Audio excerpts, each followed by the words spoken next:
Hey guys, V here, and this is the ultimate MCU recap. Don't forget to subscribe to catch all the recap just in time for the Avengers Endgame. So let's recap Iron Man 1. Okay, so the movie starts with Tony Stark, a multi-billionaire playboy who runs a weapon-making business, which he inherited from his father. After sealing a business deal for a war in Afghanistan, he got ambushed and captured by a terrorist group called the Ten Rings. Soon Tony learns that his weapon is falling into the wrong hands, and now they want him to create his famous war weapon, the Jericho. A scientist named Yinsen helped save Tony by installing an electromagnet in his chest. Not only does it keep the shrapnel out of his heart, but it also powers his prototype suit. Fun fact, the scientist is also seen in Iron Man 3 in one of Tony's flashbacks. Eventually, he finished building it, and upon escaping, Yinsen sacrificed himself so Tony could escape. Out of rage, he burns down the base of the terrorist and blasts his way out of there. Eventually, he crashes down into the sand, destroying the suit, got rescued by his best friend, James Rhodes. Tony knew that his weapon are being used by the Ten Rings, so he decided to shut down his weapon-making business, only to be stopped by his uncle, Obadiah Stane, a friend and advisor for his late father, saying that his action might harm the image of Stark Industries.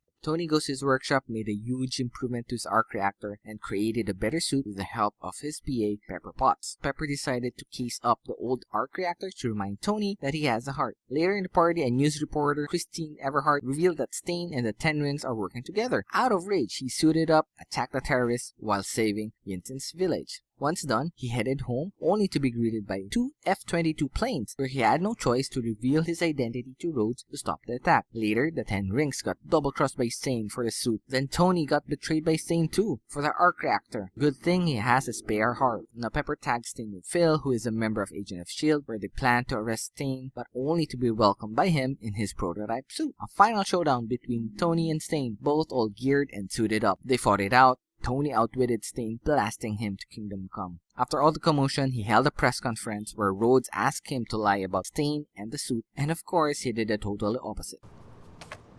I am Iron Man. In the after-credit scene, we see Tony meeting Fury, who is inviting him to join the Avengers Initiative. Okay, so here are my top moments for the movie. Stan Lee's cameo, as he is mistaken as the Playboy owner. The cave scene where he built the first Iron Man suit. I really enjoyed the zero to hero kind of deal. And all the suit-up Iron Man scene. It's always nice to see Tony interacting with the suit, especially if Pepper's there. So let's recap The Incredible Hulk. So the movie starts at Culver University in Virginia, where a quick montage of scenes shows what happened before the Hulk. Bruce Banner is a top scientist for the military, who is well known for his expertise in gamma radiation. Together with his girlfriend, Betty, and his boss, Thunderbolt Ross, Betty's father, they try to find a way to make humans immune to gamma radiation. Fun fact, the program that Ross wants to imitate is the Super Soldier program. It is also where Captain America was made. The experiment failed, thus Bruce got exposed in a lot of radiation, and every time he gets mad, he turns into the Incredible Hulk. 5 years later, Bruce tries to find a cure for his situation with the help of Mr. Blue, while trying to escape and hide from the military. While in hiding, Bruce works in a bottling factory where an accident happened, thus alerting the military where he is. So round 1, a fight and a chase scene at the bottling factory. Hulk wins. Bruce, now back at the university, rekindled his love with Betty while looking for Mr. Blue. So the military decided to fight fire with fire, use the super serum, create a super soldier, whom Emil volunteered. Round 2, another fight and chase scene. Hulk wins again. Fun fact, that fight scene in the university is also seen in Iron Man 2. Now Bruce and Betty teamed up with Mr. Blue, who is actually Dr. Stern, and he found a cure for the Hulk. So the military still tracked and captured Bruce, and despite this win, Emil still wanted to be stronger, so he asked Mr. Blue for Banner's blood mixed with the serum, thus mutating him into this abomination. Now this abomination went berserk and even fought the military and creating havoc. Thus Ross decided to release Bruce to fight them on their behalf. Now the final round between the Hulk and the Abomination, where it ends up with Bruce saying, "Hulk smash." The movie ends with Bruce hiding somewhere in Bella Cola, where he transformed into Hulk, not by rage, but in a controlled manner. Post-credit scene, we see Tony and Ross talking about Bruce for the Avengers Initiative. Alright, so here are my top moments. Stan Lee and the bottle scene, where he accidentally drank Banner's blood. Dr. Stern getting some Banner's blood. Thus the mutation started. In the comics, he is known as the leader. And lastly, the final round between the Hulk and the Abomination. Smash. So let's recap Iron Man 2. So the movie starts somewhere in Russia, where the news of Tony Stark revealing himself as the Iron Man is being broadcast. Ivan Vanko saw it, got mad, and since his father once worked with Howard Stark, he decided to make his own Iron Man suit with whips. 6 months later, Iron Man is now a superstar. He restarted the Stark Expo, but despite being an happy event, Tony is kind of a bit sad since the core of the arc reactor is poisoning and killing him. Soon, Tony had a clash with the government due to his suit where they consider it as a weapon, but Tony assured them that he's the only one who has this kind of technology. Due to his situation, Tony became reckless, self-destructing, and cared less about things. So he decided to appoint Pepper Potts as the new CEO of his company. Soon, Pepper Potts hired Natalie Rushman as her new replacement for Tony's PA. Fast forward to Monaco, while Tony was driving, he got attacked by Ivan Vanko, now with his Iron Man suit. Time to bust out Mark 6. Round 1. Tony using his Mark 6 sorta kinda wins. Justin Hammer, a competing weapon developer, fakes Ivan's death to ask him to create his own Iron Man suits. Still reckless, Tony and Rhodes beef it out. Although it's a draw, Rhodes took it to the military to be upgraded to be the War Machine. Tony ended up in a donut, got scolded by Fury, told him to get his head together, eventually revealing that his PA is a super agent, also known as a Black Widow, and told Natasha to keep an eye on him. In the process of self-reflecting and self-healing, Tony found a solution for his problem from his father's old films and notes, who was a founding father of S.H.I.E.L.D. Fun fact, Howard Stark was able to examine the Tesseract way before anyone else, since it was introduced in Captain America, the First Soldier, and also mentioned in Captain Marvel. Soon, Tony created a new element solving his arc reactor problem. Fast forward to the Star Expo, where Hammer is showing off his new Iron Man and the new War Machine, only to be double-crossed by Ivan. Ivan hacks the Iron Man to attack and destroy the expo. Good thing Iron Man came to save the day. Another fun fact, the kid that almost got smite to oblivion is Peter Parker. Black Widow unhacked Iron Man while Tony and Rhodes tries to contain the situation. A final showdown between Ivan wearing the improved Whiplash and Tony now teaming up with Rhodes. Tony and Rhodes beamed up, eventually defeating Whiplash. In a meeting with Fury,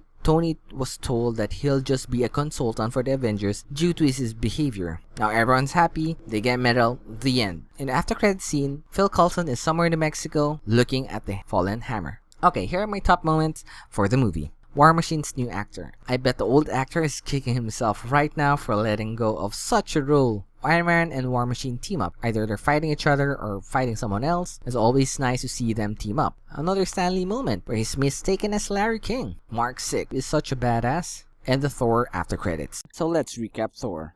Okay, so the story starts with Odin, king of Asgard, declaring war towards Laufey and the frost giants of Jotunheim. This is to prevent the spread of chaos and destruction in the Nine Realms. In the aftermath of the war, Odin defeated them, adopted the blue baby, and took their source of power, the Casket of Ancient Winter. Years later, Odin's son Thor is getting ready to be coronated, but was interrupted because of an attack from the frost giant. Loki influenced Thor and his friends to strike back. Odin saw this as an immature thing to do, so he banished him to Earth while taking away his powers and enchanting his hammer only to be wielded by someone worthy. On Earth, Thor bumps into Jane Foster and her friends who studies the stars in the universe, while his hammer is miles away serving as a local tourist spot but soon was secured by Phil Coulson from the Agents of S.H.I.E.L.D. Plus we see Hawkeye as a personal guard to the whole project. Thor makes his way to the hammer only to find out that he's not worthy. Thor sad. Thor makes new friends, eats good food and drinks, Thor happy. Back in Asgard, Loki found out that he's the son of Laufey from Odin, and because of an argument, Odin was shocked to sleep. Now, Loki plans to take the throne for himself, so he teams up with Laufey to kill his father and give back the casket. Seeing the downfall of Odin and Asgard, Thor friends decided to make their way to Earth using the Bifrost, then get Thor from exile and back to Asgard to kick Loki's butt. But eventually, Loki found out their plan, thus sending the Destroyer to destroy them all. Back at Earth, Thor and friends finally reunited. Thor is happy, but the Destroyer attacks the town, harming his friend and his new lover, Jane. Thor is sad. He offers himself in order to save everyone, and the hammer sees this as a worthy moment, thus giving back his power. Thor used thunder. After the battle on Earth, Thor kisses Jane goodbye and went back to Asgard to handle Loki. Back in Asgard, when Laufey is about to strike Odin, Loki betrays him and kills him instead. Also, he reveals he wants to destroy Jotunheim with the Bifrost Bridge to prove that he is worthy to be king. Thor arrives and starts clashing out with Loki, and in order to stop the destruction of Jotunheim, Thor decides to destroy the bridge itself. Odin wakes up, saves Thor and Loki, but Loki lets go when Odin still thinks he's not worthy. Asgard is restored, but Thor told Odin that he wasn't ready to be king, while Jane tries to find a way to be reunited with Thor. In the after credits scene, one of Jane's friends, Dr. Eric, was invited by Nick Fury to work on a special project regarding a blue cube that holds unlimited power, while Loki is there.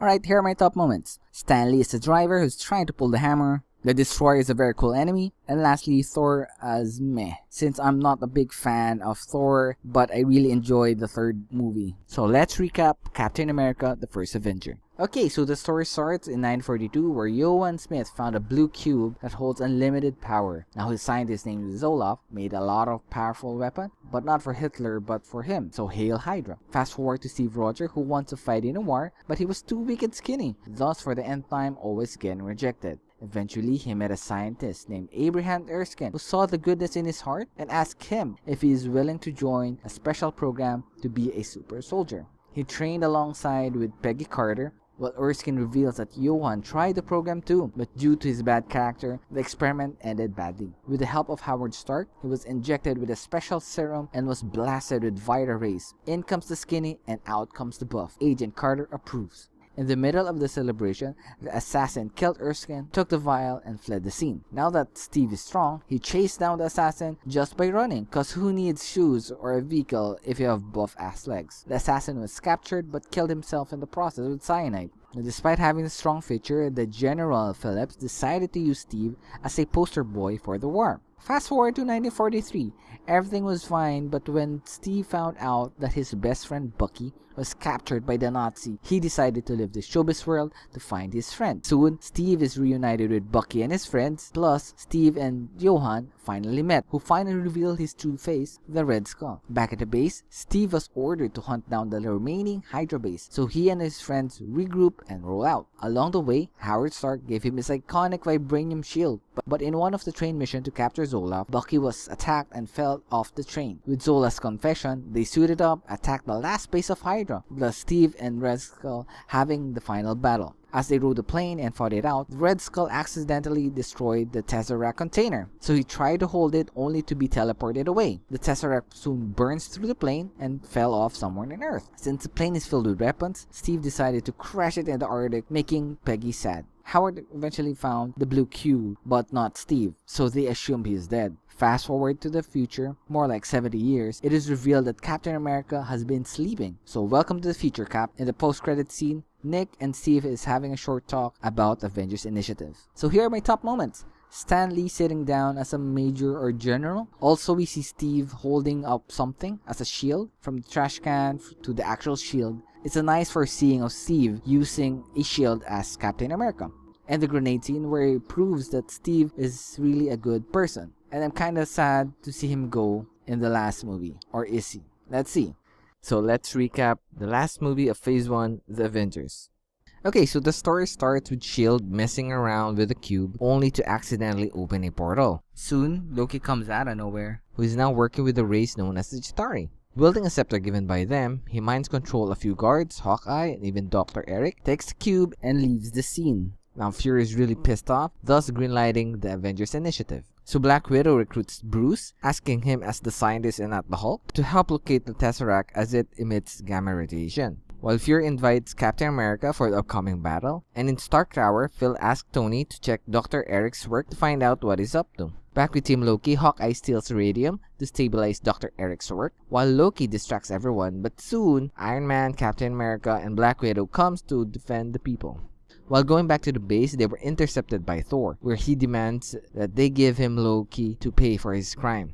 They clash it out, but eventually Thor decides to join them. Back at the base, Loki is imprisoned while the whole team assembles and tries to figure out what Team Loki is planning, and someone in the background is actually playing Galaga. Eventually, Tony uncovers the truth about S.H.I.E.L.D.'s plan, thus triggering everyone, which allows Hawkeye to attack and soon unleashing the Hulk. Random fights here and there, Captain America and Iron Man tries to fix the ship, Thor tries to calm Hulk down, Black Widow knocks out Hawkeye, and sadly, Loki kills Phil. Fun fact, this is the part where the series Agent of S.H.I.E.L.D. starts. Fury scolded the Avengers, guilt-tripping them to act together as a team. Soon, they suit up and head out to New York. Back at Stark Tower, Dr. Eric successfully opened a stable portal, big enough for the whole Chitauri army to go in and attack New York. Avengers assemble. Fight scenes here and there, Captain America and Iron Man teaming up, Hawkeye doing his thing, Black Widow tries to suppress the portal, Thor uses thunder, and Hulk tries to smash everything and anything. But when Fury's superior decided to nuke the alien away, despite it being a crowded city, Fury told Iron Man, so Iron Man guided the bomb back to the Chitauri. Doing so, it shuts down all the aliens on Earth, and Avengers saves the day. So Thor takes Loki and the Tesseract back to Asgard, while the rest of them goes back to their normal lives. In the mid-credit scene, it's finally revealed that the master of the Chitauri is no other than Thanos. Oh, and the shawarma scene at the end. Alright, here are my top moments. Thanos, enough said. We see Stan Lee as a chess player, and all of the Avengers fight scenes. And lastly, the puny god. Anyway, that's it for the Phase 1 recap. Comment down below what's your favorite Phase 1 movie. Don't forget to subscribe and check the notification box, and I'll just see you in the next one. Okay? And cut.